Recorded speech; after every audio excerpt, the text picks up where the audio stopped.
Good morning, welcome back to my kitchen আহারে বাহারে। আজকে আমরা বানাবো ট্যাংরা মাছের কষা। সেটার জন্য ট্যাংরা মাছগুলোকে ভালো করে ভেজে নিয়েছি। এখানে 3টে মতো পেঁয়াজ কুচি করে নিয়েছি, 8 থেকে 10 কোয়া রসুন থেতো করে নিয়েছি, কয়েকটা শুকনো লঙ্কা নিয়েছি, টমেটো কুচি, এর মধ্যে জাস্ট হলুদ আর নুন আর হচ্ছে কুচো। চলো আমরা এক এক করে স্টার্ট করি। আমরা প্রথমে রসুন কুচি আর যেটা রসুন থেতো করে রেখেছি আর শুকনো লঙ্কাটা ফোড়ন দেবো। একটু সামান্য হলুদ দিয়ে নিই, নাহলে তো হাতে ছিটবে। এরপর আমরা দিয়ে দেবো শুকনো লঙ্কাটা।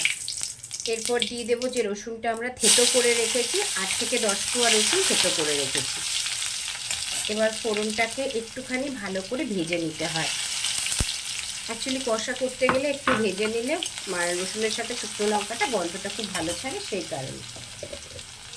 তারপরে আমরা আস্তে আস্তে এই যে ভাজা হয়ে গেল, এবার আমরা পেঁয়াজ যে কুচোটা করে রেখেছি সেটা দিয়ে দেবো। বড় মাপে 3টে পেঁয়াজ নিয়েছি।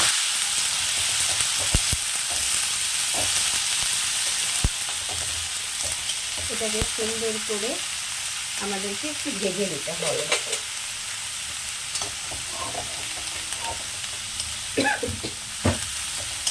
পেঁয়াজটাকে ভেজে নেব। তারপরে ভেজে নেওয়ার পরে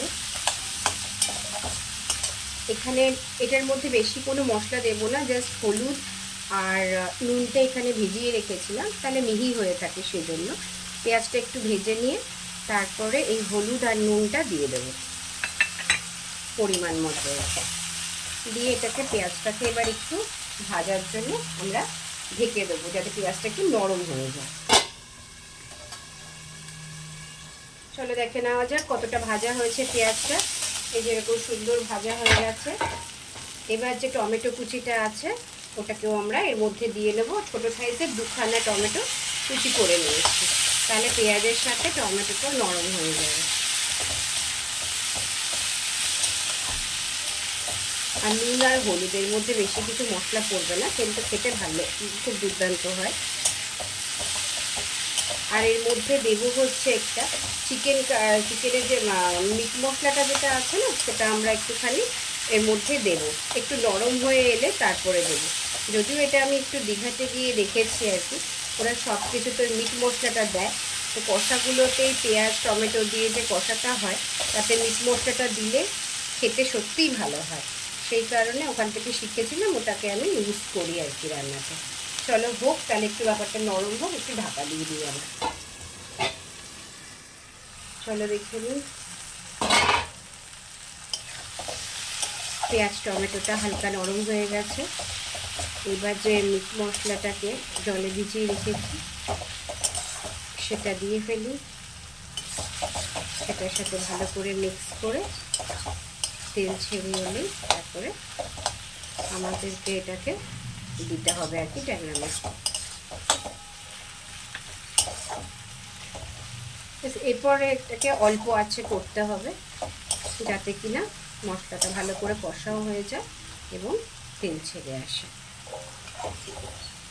সামান্য জল দিয়ে দিলে ভালো, তাই একটুখানি জল দিয়ে দিই ওর মধ্যে।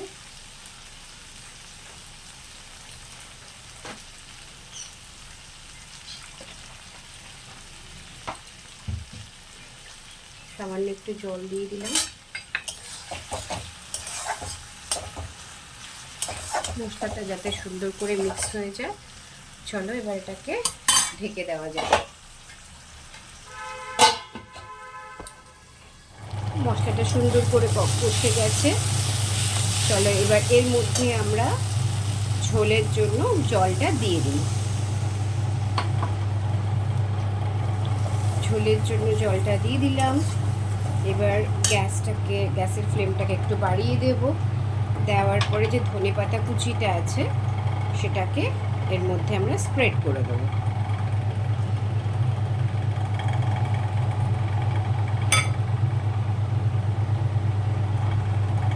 ঠিক আছে, ঝোলের সাথে একটু ঝোলটা ফুটিয়ে এলেই আমরা ট্যাংরা মাছটা দিয়ে দিলেই কমপ্লিট হয়ে যাবে আমাদের ট্যাংরা মাছের পেঁয়াজ দিয়ে কষা।